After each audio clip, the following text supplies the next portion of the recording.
There's now another indictment for former President Donald Trump, this one stemming from the January 6th riots. I'm Stephanie Haney, and in this special edition of In the News Now, we talk all about the developments that led to this moment. Hush money payments, classified records, and now this third indictment, and possibly the most serious one, tied to Trump's efforts to overturn the 2020 election that led to the Capitol attack in 2021. Here's what we know about the charges the former president faces in this case. My name is Eric Tucker, and I cover the FBI, Justice Department, and National Security for the Associated Press in Washington. This is an indictment that charges former President Donald Trump in connection with his efforts to overturn the results of the 2020 presidential election. This is the second criminal case that's been brought by Justice Department Special Counsel Jack Smith against Donald Trump as he seeks to reclaim the White House in 2024. This indictment covers a tumultuous 2-month period between his loss to Joe Biden in November 2020 and January 6, 2021, when his supporters stormed the U.S. Capitol in an effort to halt the counting of electoral votes that would have handed formally the election to Joe Biden. During the course of this investigation, prosecutors examined a broad variety of schemes by Trump and his allies to allow him to try to cling to power. Among the many various aspects that the government analyzed and assessed was one that involved enlisting so-called fake electors in 7 battleground states that were won by Biden to assert falsely that they were actually the real electors and that they were casting their votes for Trump. And this is a scheme that was developed by legal advisors for Trump and something that the Justice Department has spent more than a year trying to get to the bottom of. This investigation was really notable because of the very senior Trump administration officials who wound up cooperating with the government, either because they were forced to or because they voluntarily did so. In April, former Vice President Mike Pence appeared for hours before a grand jury in Washington, and Pence is a critical witness because he was repeatedly goaded and pressed by Trump to ignore his constitutional duty, and the former president really demanded that he block the counting of electoral votes, that he deny that process on January 6, 2021. Mike Pence famously refused that overture from Trump, and that caused a significant fissure in their relationship. We also know that Trump lawyer Rudy Giuliani met voluntarily with investigators, and we know that many state election officials, people who are subjected to pressure campaigns from Donald Trump to overturn the election results in their states, they also met with investigators. This indictment is really notable because it concerns a very dark period in American history when a sitting president refused to accept his loss in a presidential election and worked to try to overturn the results. It is a bedrock principle of American democracy that a president or a candidate, when they lose a race, that they step aside and hand over power. And this investigation sought to uncover all the different ways in which Donald Trump failed to do that. Trump has been spending a lot of time in court this year. Here's what's going on with his other federal criminal case. Trump pleaded not guilty in June to 37 federal felony counts accusing him of illegally hoarding classified records at his Florida estate and rejecting government demands to give them back. A judge in that case heard arguments on Tuesday over whether that trial, which would take place in Florida, should happen before or after the 2024 election. Prosecutors wanted a December trial date, while Trump's lawyers have pushed for an indefinite delay, arguing he can't get a fair trial while he's campaigning for president. Eric Tucker with the Associated Press explains how we got here. January 2021, as Donald Trump was leaving the White House, boxes of thousands of government records, including what we now know to be hundreds of classified documents, were packed in boxes and taken to Donald Trump's Florida home, Mar-a-Lago. And it became clear to the National Archives and Records Administration that it was missing a variety of documents that it believed it was entitled to have back because they were government records. And that began a months-long negotiation process by the government to obtain the documents. The investigation really takes a very dramatic turn in January of 2022 when the National Archives receives from Mar-a-Lago 15 boxes of records, and when it opens those records, it discovers more than 100 bearing classified markings. At that point, it alerts the Justice Department to the disclosure and discovery of classified records. The Justice Department at that point becomes involved, and months later, it issues a subpoena to the Trump orbit, seeking the return of any and all classified documents that remain in his possession.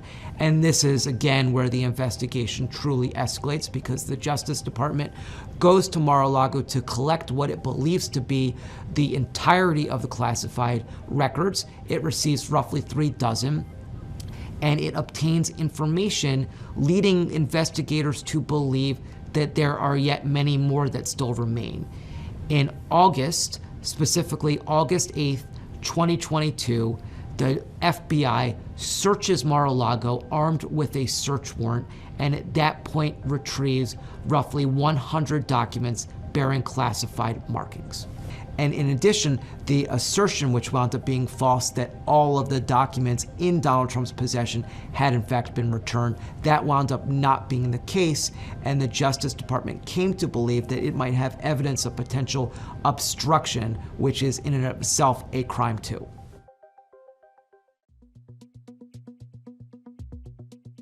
So the mishandling, or what we call the willful retention of national defense information, and obstruction are felonies that carry, years in prison. But this is a federal case, and that infuses it with a degree of gravity that is notable. Although prosecutions of defendants for mishandling classified documents are routine, there is nothing routine about this particular investigation. The politics of it are truly extraordinary and unprecedented. In addition to this being the first federal case against a former president, this is also the first federal case against a leading presidential candidate. Supporters of Trump have called this investigation politically motivated. Now, in emotionally charged situations like these, special counsels are appointed to look into cases. This happens when the Justice Department perceives itself as possibly having a conflict, or where it's deemed to be in the public interest to have someone outside the government come in and take responsibility for an issue. The man behind the months-long investigation into this classified documents case, that man is Special Counsel Jack Smith. Last year, U.S. Attorney General Merrick Garland picked Smith, a veteran war crimes prosecutor with a background in public corruption investigations, to lead this one. The Justice Department has said Trump repeatedly resisted efforts by the National Archives and Records Administration to get the documents that are at issue in this case back. A search of his Florida estate turned up 33 boxes. Those boxes contained classified records, including top-secret documents stashed in a storage room.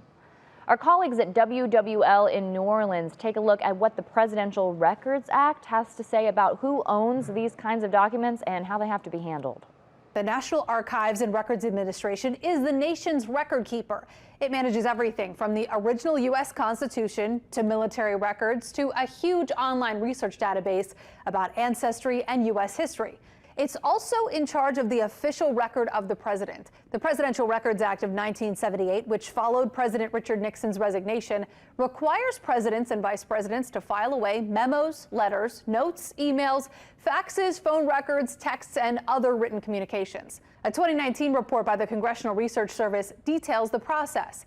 The administration is by law required to turn the files over to the Archivist of the United States when they leave the White House. The archivist's job is to process and manage those documents. Between 5 and 12 years after a president's term, some classified documents are restricted, but otherwise everything's available to the public. And after 12 years, almost everything is public record, unless a president is granted a claim of executive privilege. In January, archivists suspected Trump had violated the Presidential Records Act. Soon after, the Department of Justice recovered 15 boxes of materials from Mar-a-Lago that Trump should have turned over, some containing classified information. In this most recent search of Mar-a-Lago, the FBI was likely searching for more documents Trump didn't turn over. If Trump is found to have violated the Presidential Records Act, he'd be the first former president to do so. And there are penalties he could face for destroying White House records, penalties that Trump himself signed into law as felonies while he was in office. This new indictment tied to the January 6 riots is Trump's third indictment this year. In March, he was criminally charged under New York state law with 34 counts of falsifying records and bribing adult film star Stormy Daniels with hush money. He's pleaded not guilty. We take a look back now at key moments from that case so far. This was an extraordinary day. Lots of security, lots of logistical concerns, bringing Donald Trump to a courthouse to address these charges. He was in court for about an hour. He sat there, most of the time not saying a word, letting his lawyers and prosecutors do the talking. But when he was asked how he pleaded to these charges, he firmly said not guilty. And in perhaps the most dramatic moment of the entire proceeding, at least from Trump, as he was leaving court, he turned to the prosecutor who revived this case and brought these charges, Alvin Bragg, Manhattan District Attorney, and he glared at him for several seconds before turning back to the aisle and walking out of the courtroom. Now, there were some other key moments at this proceeding today.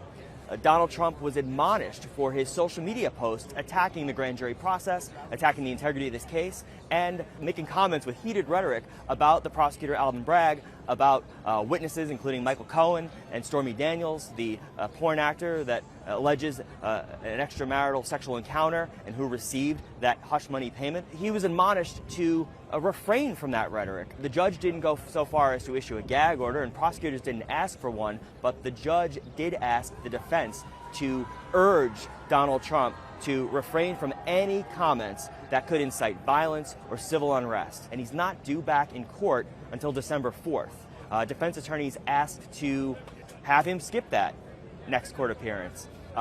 They asked that he not have to attend because of the extraordinary circumstances this time in bringing Donald Trump to court. They cited the security, the expense, the logistics that went into it. But Judge Juan Merchan, who is presiding over this case, he said he was not inclined to give Trump a pass out of his next court appearance.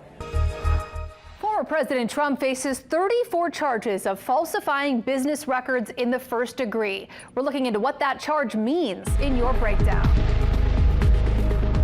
Here's the part of New York State Code which defines falsifying business records in the first degree a Class E felony. The New York court system says this could include removing, creating, or omitting a business record with the intent of covering up another crime.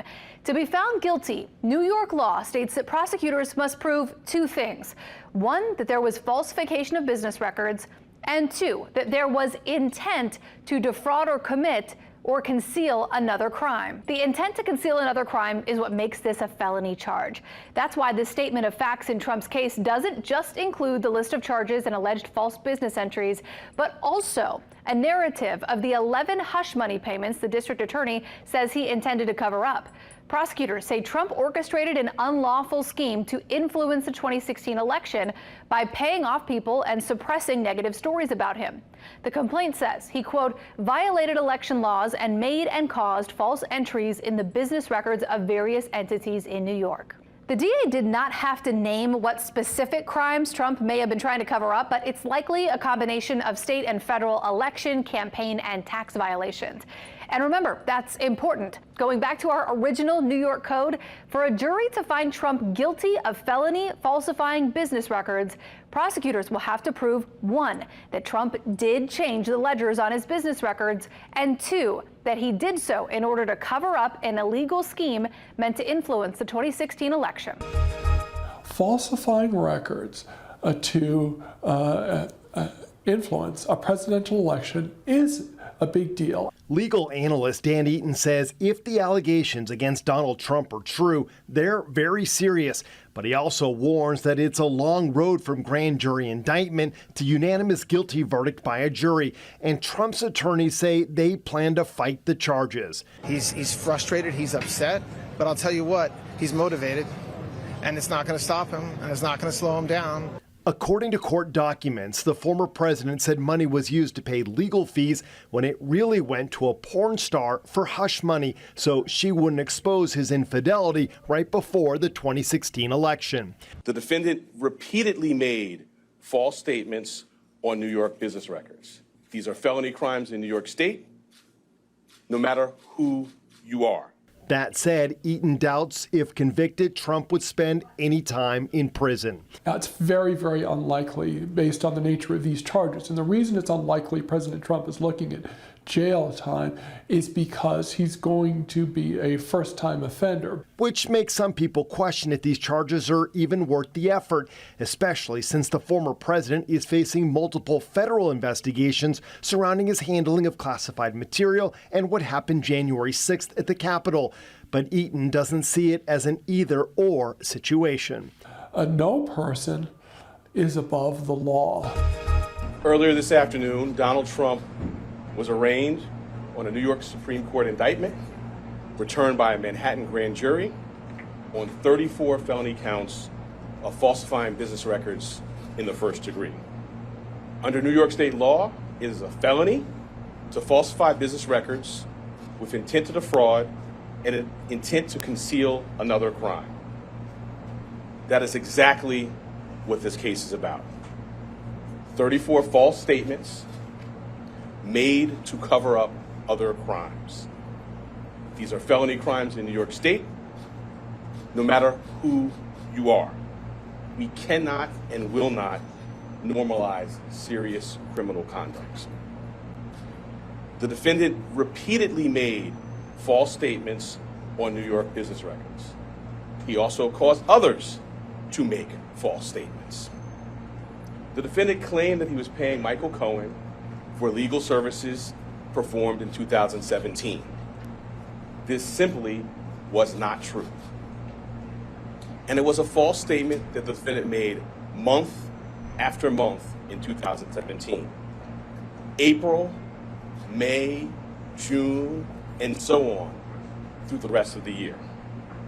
For 9 straight months, the defendant held documents in his hand containing this key lie, that he was paying Michael Cohen for legal services performed in 2017.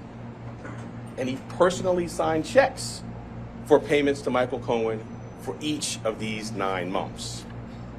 In total, the grand jury found there were 34 documents with this critical false statement. Why did Donald Trump repeatedly make these false statements? The evidence will show that he did so to cover up crimes relating to the 2016 election. Donald Trump, executives at the publishing company American Media Incorporated, Mr. Cohen, and others agreed in 2015 to a catch and kill scheme. That is, a scheme to buy and suppress negative information to help Mr. Trump's chance of winning the election. Less than 2 weeks before the presidential election, Michael Cohen wired $130,000 to Stormy Daniels' lawyer. That payment was to hide damaging information from the voting public. The participant scheme was illegal. The scheme violated New York election law, which makes it a crime to conspire to promote a candidacy by unlawful means. The $130,000 wire payment exceeded the federal campaign contribution cap, and the false statements in AMI books violated New York law. That is why Mr. Trump made false statements about his payments to Mr. Cohen.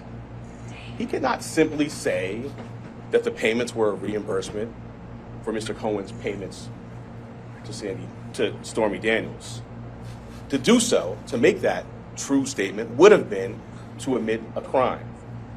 So instead, Mr. Trump said that he was paying Mr. Cohen for fictitious legal services in 2017 to cover up actual crime committed the prior year. The conduct I just described and that which was charged by the grand jury is felony criminal conduct in New York State. True and accurate business records are important everywhere, to be sure. They are all the more important in Manhattan, the financial center of the world. That is why we have a history in the Manhattan DA's office of vigorously enforcing white-collar crime. The charges are related in part to hush money payments made during the 2016 presidential campaign. Trump pleaded not guilty to all counts. Several Verify viewers have asked us if it's actually legal to make hush money payments. So let's verify. Our sources are Paul Schiff Berman, a law professor at the George Washington University, and court records in the criminal case against Michael Cohen, Trump's former personal attorney. This claim needs context. Let me explain. Hush money is exactly what it sounds like. Someone is paid money to keep a secret. That could be for things that are legal but embarrassing, like an affair. Hush money can also be included as part of a legal non-disclosure or confidentiality agreement, commonly known as an NDA. While there are no laws that explicitly prohibit paying somebody money to keep a secret, according to law professor Paul Schiff Berman, there are some cases when hush money payments can be connected to illegal activity, like in the case of blackmail or extortion. Doctoring financial records or disguising hush money payments as something else could also be considered illegal. So, how does this apply to former President Trump's indictment? The former president isn't actually being charged for making a hush money payment. He's facing charges for allegedly attempting to cover it up. With your Verify, I'm Ariande Till. Trump is also still under investigation in Georgia for his actions related to the 2020 election. He's denied wrongdoing in all the cases and dismissed the prosecutions as attempts to hurt his 2024 presidential campaign. We'll keep you updated as these cases move forward. That'll do it for us now for this special edition of In the News Now. Thanks for joining us. I'm Stephanie Haney.